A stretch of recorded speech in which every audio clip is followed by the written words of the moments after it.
Hello friends, my self Dilip Kumar and हम लोग discuss करने वाले हैं एक इनइक्वलिटी की एक छोटी सी प्रॉब्लम की, जिसको थोड़ा सा कन्फ्यूजन होता है करते समय बच्चों को, सभी को। देखते हैं क्या है।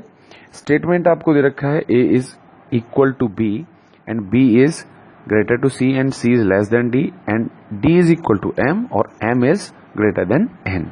ठीक है। अब अगर कंक्लूजन पूछे जाते हैं A is greater to D and B is less than equal to M, उस दौरान हम लोगों का क्या रिव्यू रहेगा, कैसे हम इस क्वेश्चन को सॉल्व करेंगे और क्या हमारा आंसर रहेगा, वो थोड़ा सा कंफ्यूजन हो रहा है बच्चों को, इसीलिए मैंने ये वीडियो जनरेट कर रहा हूं। ठीक है, लेट्स सी। यहां दे रखा है A is greater to D. अगर मैं वैसे नॉर्मली देखता हूं तो क्या हो रहा है, चेन ब्रेक हो रही है। चेन ब्रेक हो रही है मीन्स क्या होगा, ये गलत होगा। एंड अगेन मैं देखता हूं बी और एम के बीच में, तो क्या होगा, बी और एम के बीच में चेन ब्रेक हो रही है, तो यानी इंडिविजुअली तो ये रॉन्ग होगा।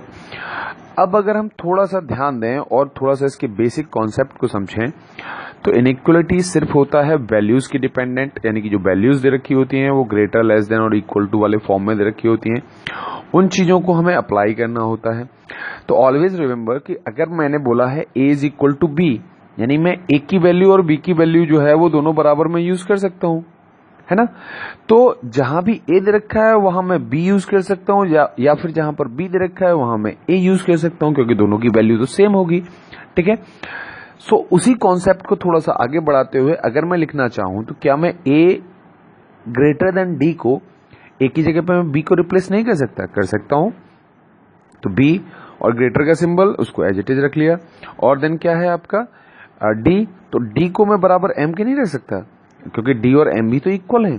तो मैं क्या कर सकता हूं, डी इक्वल टू एम भी रख सकता हूं, यानी कि मैं बी ग्रेटर एम भी लिख सकता हूं। और आपका सेकंड कंक्लूजन क्या था, that is B is less than equal to M. और ये दोनों कैसे आए हैं आपके, गलत आए हैं, अभी भी गलत होंगे अगर आप देखेंगे इसे सॉल्व करके तो। ठीक है। नाउ अब देखिए कि आपका क्या हुआ। ये जो टर्म दे रखा है, आपको जो वैल्यू दे रखी है उसमें b is greater to m and b is less than equal to m, है ना।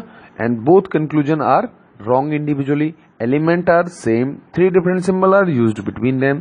सो क्या होगा इसका आंसर, इसका आंसर होगा यहां पर इन दोनों के बीच में आइदर और लग जाएगा। ठीक है ना। तो आपका आंसर रहेगा आइदर फर्स्ट और second. It's just a conversion form जो आपको हाइड कर रखी होती है। ठीक है। आई होप सो कि आप इससे अब आगे इस तरीके की कोई समस्या नहीं आएगी। ठीक है। Okay, thank you.